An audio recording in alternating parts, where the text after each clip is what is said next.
Selamat datang di playlist belajar dari dokumentasi.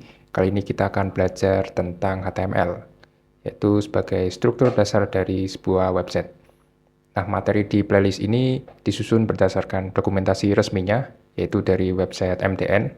Jadi di sini materinya disusun dari dasar banget sampai seterusnya, dan itu nanti juga materinya akan urut ya. Jadi pastikan menonton dari awal sampai selanjutnya itu secara urut juga, supaya tidak bingung. Dan tentunya ini juga tutorial untuk pemula, jadi bagi kalian yang belum belajar sama sekali atau belum tahu sama sekali tentang HTML, ini bisa diikuti. Dan kalian juga tentunya bisa melihat langsung di website resminya untuk membaca lebih lanjut terkait HTML. Oke, selamat menonton. Oke, mari kita mulai pembelajarannya dari bab 1, dasar HTML sintak. Kita masuk ke subbab pertama, apa itu HTML? HTML atau Hypertext Markup Language adalah bahasa markup yang memberitahu browser bagaimana menyusun halaman web. HTML ini terdiri dari elemen-elemen yang membungkus konten untuk menampilkan dengan cara tertentu, misal membuat tautan, menulis teks miring, tebal, dan yang lainnya. Contohnya kayak gini. Ada tag P, kemudian ada kontennya, dan ditutup dengan tag P lagi. Jadi fungsi dari HTML ini itu untuk membentuk struktur dari sebuah web. Jadi ini bukan termasuk bahasa pemrograman ya, tapi bahasa markup. Nah, file HTML ini itu berekstensi .html. Jadi kalau kita mau buat file HTML, akhirannya atau formatnya itu pasti harus bentuknya HTML gitu. Lalu nama file HTML itu biasanya diberi nama index. Jadi kalau misal kita buat website, itu biasanya file utamanya namanya index. Lalu tag HTML itu tidak case sensitive. Artinya kalau kita nulis dengan huruf kapital semua, dengan huruf kecil semua, itu dianggap sama. Tapi disarankan untuk menggunakan huruf kecil saja. Dan disarankan juga untuk konsisten dengan penulisannya. Oke, selanjutnya anatomi HTML element. Nah, ini ada contohnya. Jadi ada tag P, lalu ada my cat is very grumpy, lalu ada tag P lagi. Nah, ini strukturnya bisa kita bedah. Jadi ada opening tag. Di sini ada tag P untuk membuat paragraf. Lalu kontennya di sini, di dalam tagnya. Dan ditutup dengan closing tag P lagi. Dan di closing tag itu biasanya ada slash-nya. Jadi kayak gini ya bentuknya. Nah, keseluruhan ini dinamakan elemen. Gitu ya. Jadi ada opening tag, konten, closing tag, dan elemen. Oke, kita nggak betul nih kalau kita belajar nggak sambil praktek ya. Jadi kita langsung sekaligus praktek juga. Di sini saya pakai VS Code untuk belajar atau praktek langsung dengan HTML-nya. Nah, sebelumnya silakan install dulu VS Code-nya, lalu install beberapa extension yang saya rekomendasikan seperti ini. Terutama yang HTML ya, HTML CSS support ini. Sama live server mungkin. Oke. Terus kita buat foldernya terlebih dahulu supaya rapih. Kita mulai dari 1 dasar HTML. Lalu kita buat filenya index.html. Oke. Kita buat contohnya tadi kita pakai ini ya, M. Oke, kita mulai dari P aja dulu. Kita buat tag P. Kalau di VS Code itu udah enak ya. Kita nulis P saja. Nah, nanti ada emmet abbreviation-nya, semacam rekomendasi gitu, diklik saja atau di enter, nanti otomatis dibuatkan tag pembuka dan penutup secara otomatis.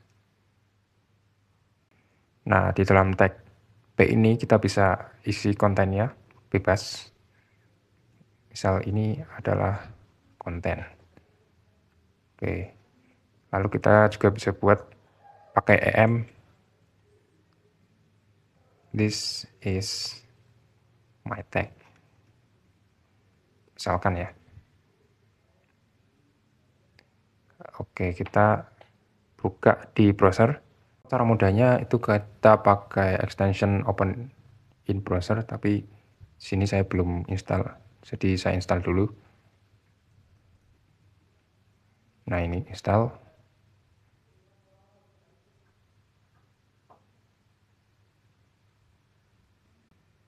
Oke, kalau udah kita pergi ke setting dulu. Di bawah setting. Nah, ketik default browser. Nah, ini tadinya kosong, silakan isi dengan browser default kalian. Kalau sudah save, klik kanan, open in default browser atau pakai Alt B. Nah, nanti filenya bakal dibuka di browser. Nah, ini hasilnya. Kita telah berhasil membuat halaman HTML pertama kita.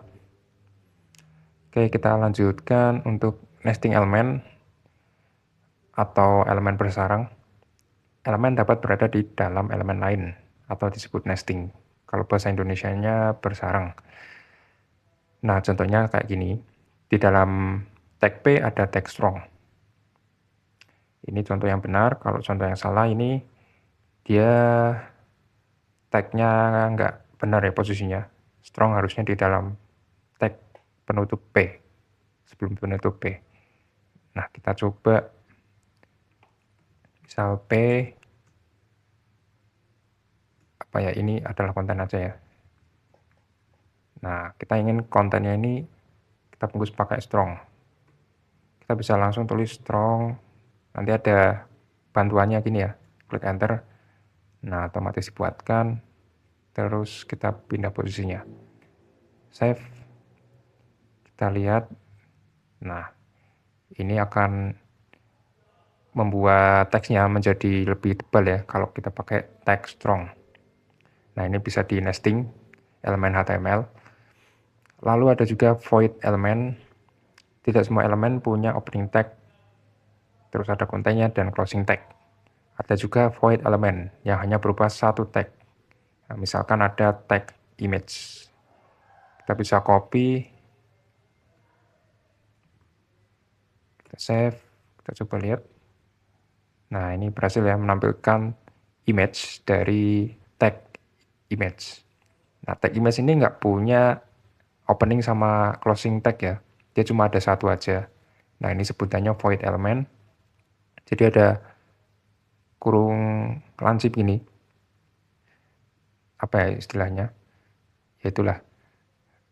Lalu nama tagnya, terus ada atributnya beberapa di sini, lalu pakai slash kurung tutup. Jadi nggak perlu tag buka dan penutup. Nah, kita juga bisa menghapus garis miringnya ya.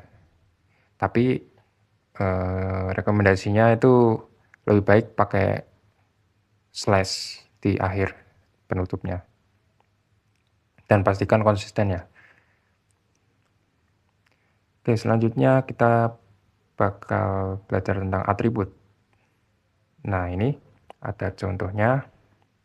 Atribut elemen bisa memiliki atribut. Atribut ini fungsinya untuk memberi informasi tambahan yang tidak muncul di dalam konten. Jadi formatnya seperti ini. Ada tag elemennya, ada atributnya, dan ada value-nya. Spasi antara nama elemen dan atribut. Jadi kalau kita lihat contohnya di image ini ya. Ini nama elemennya, dan ini atributnya, src. Nah, ini ada spasinya ya. Atau enter. Terus diikuti dengan sama dengan, dan diikuti dengan value-nya apa. Nah, nilai atribut itu bisa diupdate oleh double quote atau single quote, tanda petik atau tanda kutip ya. Nah, ini contoh atribut. Misal kita nambahin tag B, kemudian atributnya kelas, kita beri nilai kelasnya. Nah, contohnya juga ada di tag image yang telah kita buat. Jadi ini elemennya img, lalu ada atribut src, ada alt, dan kita juga bisa nambah atribut lain nih. Nah, enaknya VS Code itu kita bisa ketik, pencet ctrl space di sini ya.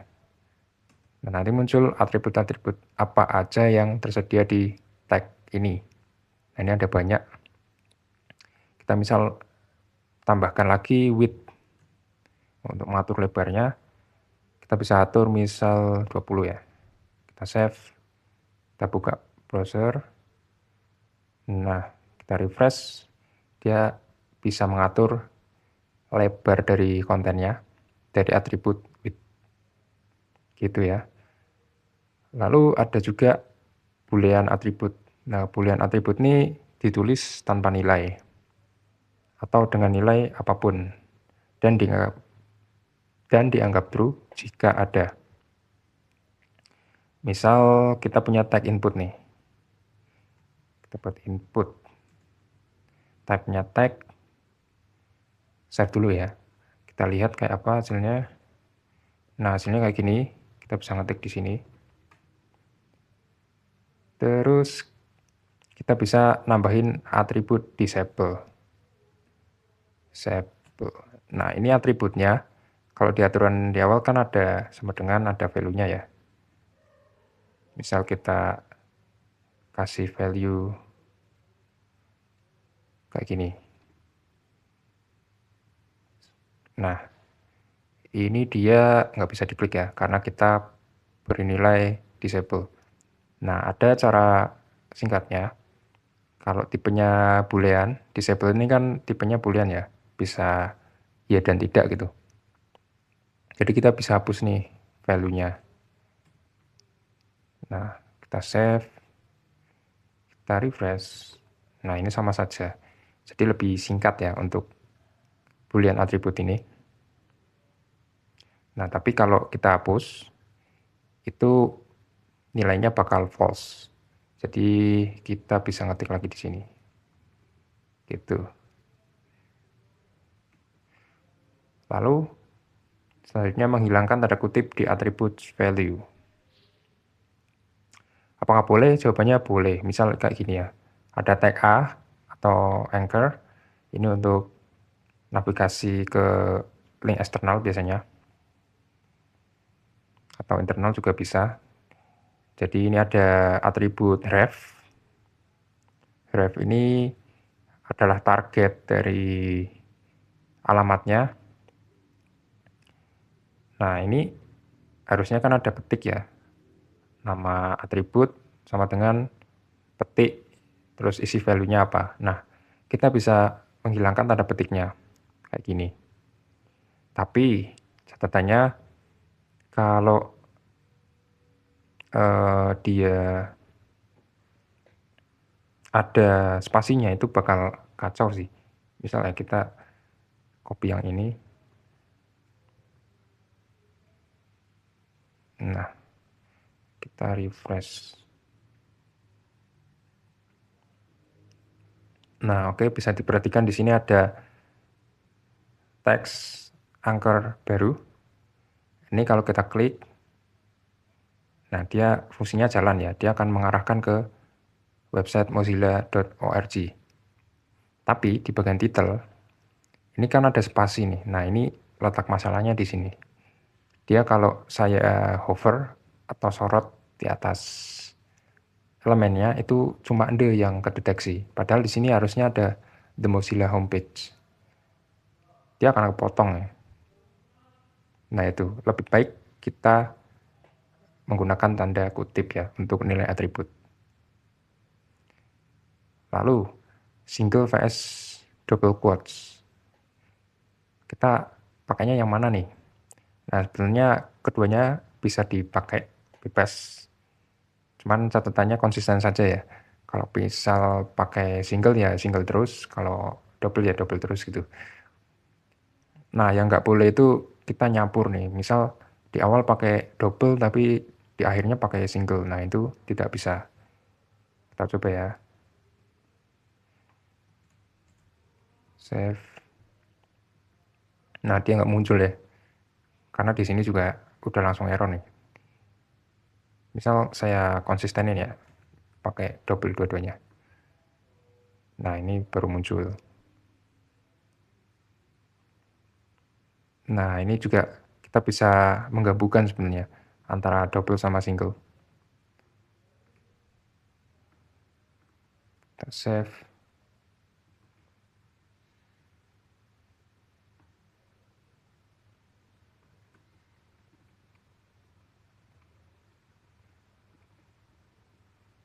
Saya kembalikan dulu. Nah, di sini saya pakai karakter spesial kayak gini. Ini juga nanti kalau di render itu jadinya tanda petik juga. Ini kita bisa gunakan kalau ada nesting tanda petik di dalam value-nya.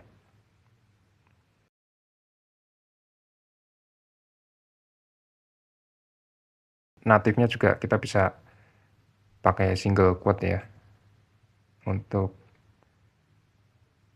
mengganti atau membungkus teksnya.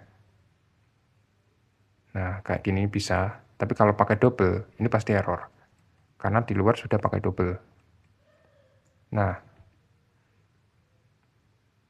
tuh kacau ya. Jadinya cuma N. Makanya kita pakai karakter yang tadi. Nah, nanti kita akan bahas terkait ini. Ini tuh apa sih? Nah, gini ya. Oke, lanjut. Kita ke anatomi HTML dokumen. Jadi, HTML dokumen itu bentuknya kayak gini. Ada doctype HTML, ada tag HTML, head, sama body. Nah, kita bedah. Jadi di baris pertama itu ada doctype HTML. Dulu ini untuk mendefinisikan standar aturan HTML. Tapi sekarang itu sudah menjadi artefak. Jadi cukup tulis kayak gini aja. Terus kita lanjutkan dengan tag HTML. Ini merupakan elemen root atau akar yang membungkus seluruh konten halaman. Jadi di dalam HTML ini ada head-nya. Nah, head ini kontainer untuk metadata atau data yang tidak ditampilkan di halaman. Biasanya isinya apa aja? Isinya tuh ada kayak keyword, deskripsi halamannya, link ke CSS, deklarasi charset, dan lainnya gitu. Nah, di dalam tag head ini itu biasanya ada meta. Meta ini data meta ya atau metadata. Ini salah satunya ada charsetnya. Ini untuk menentukan encoding karakter. Nah, biasanya itu pakai UTF-8. Ini sudah jadi standar ya untuk menampilkan karakter sekarang ini. Ini juga mendukung ke banyak bahasa, misal kayak Jepang, terus Korea, Rusia gitu. Yang karakter-karakternya itu unik gitu. Lalu ada title masih di tag head-nya. Nah, ini yang mengatur judul halaman di tab browsernya. Jadi kalau kalian lihat di sini, nah ini yang atur itu title. Lalu ada body. Nah, di sini letak dari semua konten yang kita ingin tampilkan.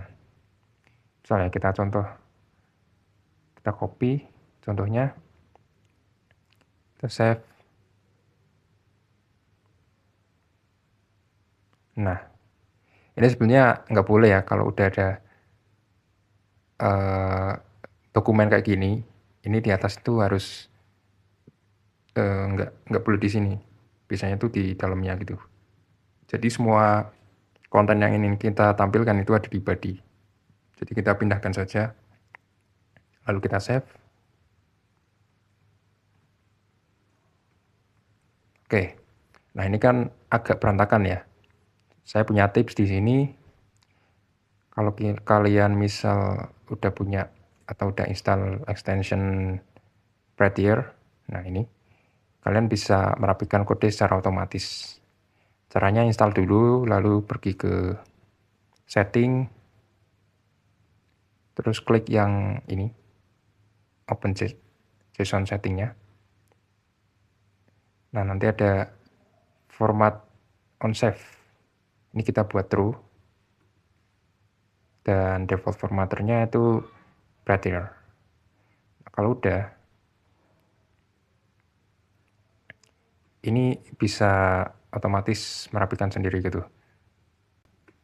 Oke, nah ini karena yang tadi ya, yang nggak ada tanda petiknya atau kutipnya itu dia dianggap error, jadi format onSave-nya nggak bakal jalan nih.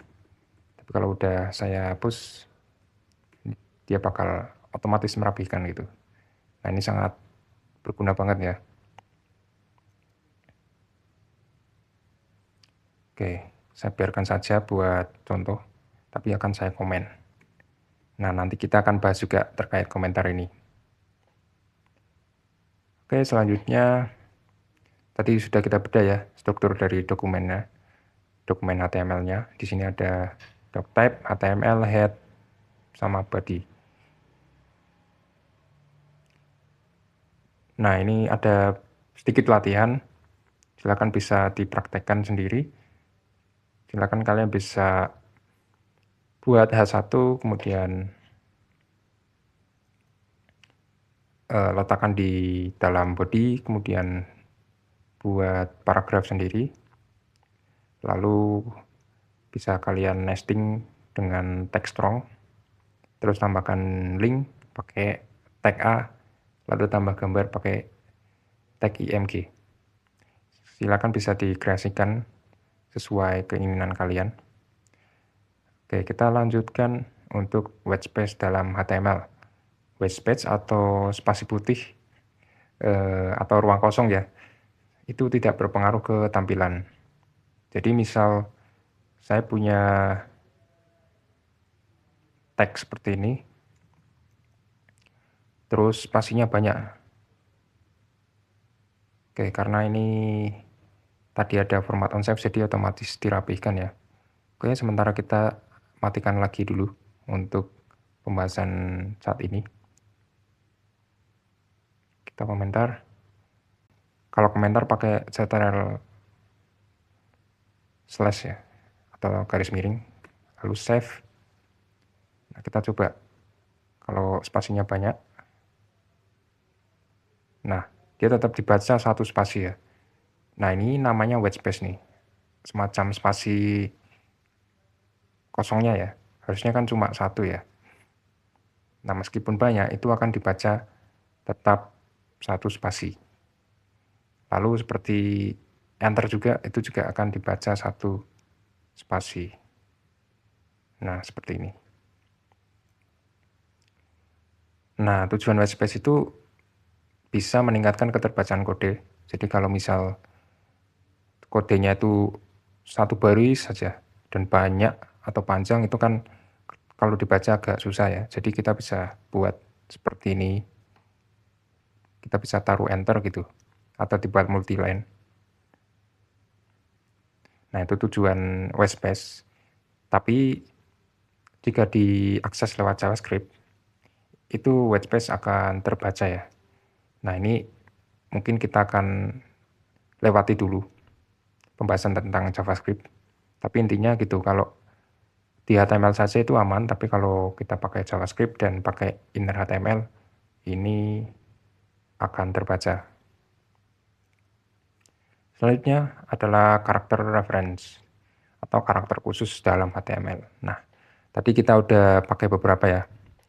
Di atas tadi ada yang mana ya tadi? Di sini ya, sudah dihapus tadi. Nah, ini ada beberapa karakter dan referensinya. Jadi kalau kita pakai misal reference ini, nanti akan di-render atau ditampilkan jadi karakter seperti ini. Misalkan kita pakai ya ini ya, kita copy saja, taruh di bawah, kita save.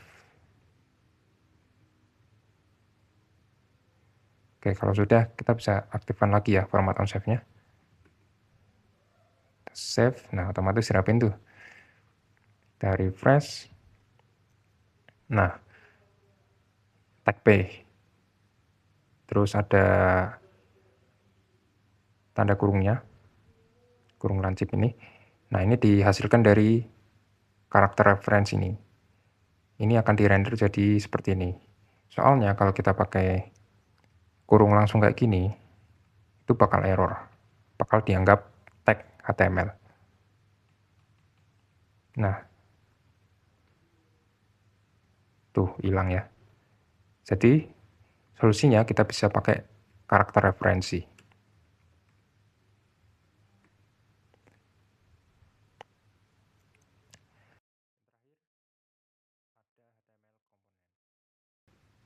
Yang terakhir ada HTML comment. HTML mendukung komentar yang tidak ditampilkan di halaman web. Tujuannya untuk catatan atau dokumentasi kode. Nah, jadi komentar itu semacam penanda untuk tidak di-render kode ini gitu. Jadi misal kayak ini ya tadi ya contohnya. Ini kalau tidak di komentar itu bakal ditampilkan di halaman. Tapi kalau kita komentar itu bakal tidak ditampilkan. Nah, formatnya itu ada seperti ini. Ada kurung lancipnya, tanda pentung, strip-strip, terus isi komentarnya, lalu ditutup dengan strip-strip tanda kurung lancip. Nah, contohnya kayak gini. Misal ada paragraf. Nah, cara cepatnya itu bisa pakai CTRL sama slash. Taruh di bebas ya di satu baris yang sama di kontennya. Terus CTRL slash. Nah, nanti otomatis dibuat komentar. Ini tidak akan tampil di halaman ya. Tuh, nggak ada di sini. Kalau saya uncomment, itu bakal muncul. Nah, gitu. Fungsi dari komentar. Oke, itu pembahasan untuk bab pertama kita tentang dasar HTML. Selanjutnya kita akan bahas ke bab kedua.